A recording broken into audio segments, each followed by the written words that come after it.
বিকাল বিকাল বাসা থেকে বের হলাম কোন উদ্দেশ্যে, আর এটা আমার সাথে কি হয়ে গেল?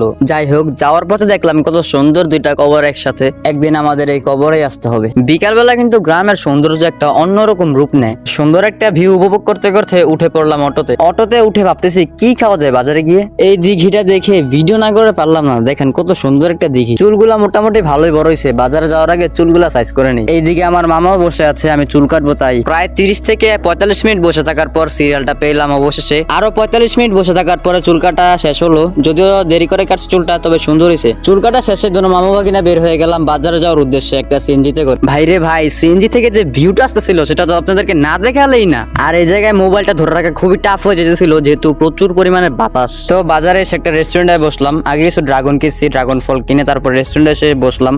দুইটা বার্গার অর্ডার দিলাম যেন মাংমো হোক না। অনেকক্ষণ বসে থাকার পরে নিয়ে আসলো বার্গারটা খুবই মজা ছিল। তো খাওয়া দাওয়া শেষে বাজার সদাই করে এখন যাচ্ছি বাড়ির দিকে। অবশেষে বাড়িতে চলে আসলাম।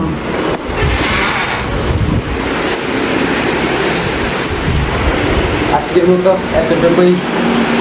আল্লাহ হাফেজ।